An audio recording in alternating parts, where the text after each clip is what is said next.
Today's health concerns more than ever. Why don't you lean on M-Drive, elite testosterone and immune support. Go to mdriveformen.com, code HERD, 20% off. Refine your prime. So it's April Fool's Day today. I know most of you are not in a jokey mood. I totally understand that. Joe Taylor joining me. But it is April 1st, and we thought in Best for Last today, Joy, the most foolish trades in sports history. So I've said before, if your franchise is bad, it's often because your owner doesn't know what they're doing.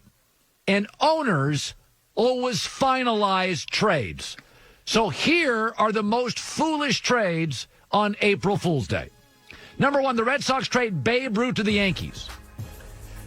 The Red Sox would go 86 years without a title, and the Yankees won 4 with Babe. But here's what's worse. They traded the best baseball player ever for $100,000 and a loan. That's because the owner of the Red Sox used the loan to finance musicals for his productions in New York. Changed the direction of those franchises forever.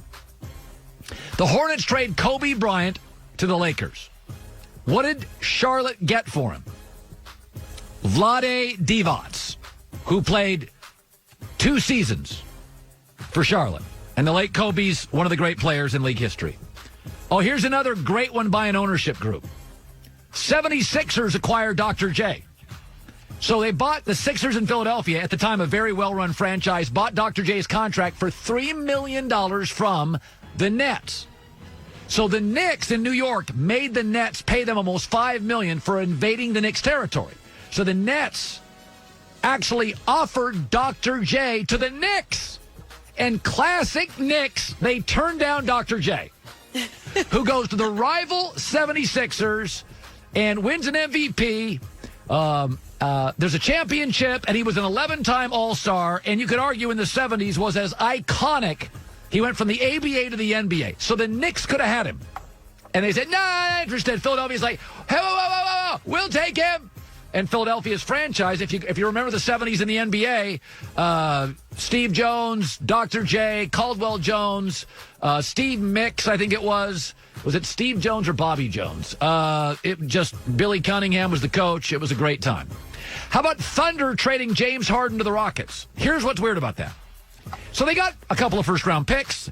They got Kevin Martin was a talented NBA player, and Jeremy Lamb, who didn't pan out. But the reason OKC really did it is because they wanted to avoid the luxury tax. But the luxury tax was going up that year anyway. So they probably could have wiggled around it and paid a very little luxury tax. And had James Harden, OKC eventually, of course, lost Harden, Westbrook, and Kevin Durant. That hurts. No titles. This is painful. Sonics trade Scottie Pippen to the Chicago Bulls. Most NBA diehards know that. The Bulls got Scottie Pippen, the 5th overall pick, for Olden Polynice and a couple of draft picks. Olden was out of Seattle in 3.5 years, averaged about 7 a game. Scottie was the best Robin in league history to a Batman. Ended up winning, 6 titles, but they got Olden Polynice and a couple of, let me tell you something. If the Seattle Sonics get Scottie Pippen with the players they had, Seattle still has an NBA franchise. Because Seattle's probably got a couple, 1 or 2. Yeah, I mean, they Sean Kemp, Gary Payton, Scottie Pippen. Yeah, I'd say they win some titles. And this is the all-timer. The St. Louis Hawks traded Bill Russell to the Boston Celtics. Boston won 11 titles with Bill Russell.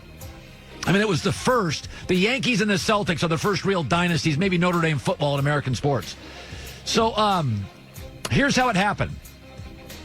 Bill Russell was the second pick in the draft. The first pick belonged to the Rochester Royals. But Red Auerbach, the coach and GM of the Celtics, said, listen, I'll give you the Ice Capades for your ownership group. I'll give you the Ice Capades if you don't take Bill Russell first. And they ended up drafting not Bill Russell. They drafted, Cliff Hagan, it says here. Celtics won 11 titles. By the way, Rochester would move to Cincinnati the following year. So musicals, ice capades, and the New York Knicks passed up on Dr. J. There's a lot of bad ones, but as I looked over the really, really bad decisions, it's owners have a real tie on this stuff. Because remember, not a lot of vision there. Not a lot of vision. It's funny that. So I grew up as an NBA fan, but I remember the ABA. And I never saw ABA games on TV. You just get occasional highlights or pictures or stuff. But Dr. J was like, and there were some good players in the ABA. There was like Artis Gilmore. Dan Issel was a very good player. But Dr. J was like this like crazy guy. Like swooping, like a bird swooping and dunks and style. And it's like the Knicks in New York. Can you imagine how big Dr. J would have been in New York? Think about how big he was in Philadelphia. Like, he was the guy that I could argue Dr. J was the first guy. Like, I remember watching Laker games very early and Blazer games with Bill Walton. But Dr. J was the first player that was a highlight player. Like Jerry West was good. Gail Goodrich was good for the Lakers as a kid. But they weren't like, you couldn't wait. You'd see Dr. J like a highlight, and it was like he didn't look like anybody else. It was like nobody did that stuff. That didn't look like anybody else. Can you imagine how big he would have been in New York? Wow. So Bill Simmons came on earlier today for almost 30 minutes. We don't do that much, but now that we are in our radio studio, the show has a little more radio feel to it, and we have no games and no sports, right? We have a lot of good topics, but we don't have games. So I've been bringing on Bob Costas, Bill Simmons, Mark Cuban, Charles Barkley, put them on 20 minutes, 25 minutes, second hour, and just Mike Krzyzewski's in our second hour tomorrow. So we were talking, I'd interviewed Bill, and then at the very end, I talked about the Patriots, but I hadn't asked him about Tom Brady. And Bill said before he went, he said, wait, time out. You're good. Let's talk Brady here.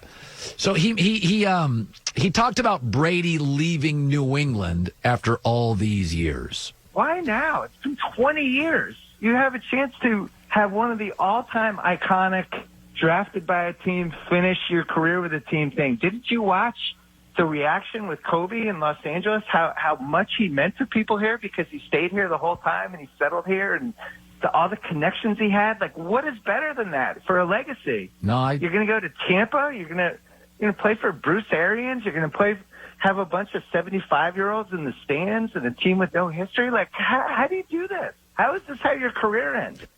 Yeah, I mean, Michael Jordan quit in the prime of his career. That I didn't get. But when he quit and then went to the Wizards, that I really didn't get. But I think a lot of times for players, it's not really, sports is very unique. It'd be one thing like for me, if I ever retire and I'm like 68. Well, to be honest with you, I probably don't have the energy. I'm having 2-hour naps in the afternoon. I can only chew oatmeal. There are certain things that, like, you get to a point where physically your body is saying to you, hey, it's time to be over. But it's different in sports because athletes are often contemplating retirement at 32. At 32, I had so much energy. You feel a little bit bulletproof at 32. Like, even if you're a pro athlete, you may be an NBA player, but you got a bad knee, but you look around at society and you're bigger and you're stronger. You don't have any wrinkles yet. You feel like invincible. So for most people, when they contemplate retirement, your body's telling you it's beaten down, your back hurts, you're tired of the drive.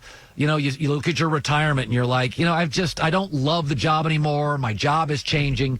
I get where pro athletes are like, the money's great. I'm 36. Now, in Brady's case, it's 42, but he doesn't get hit much.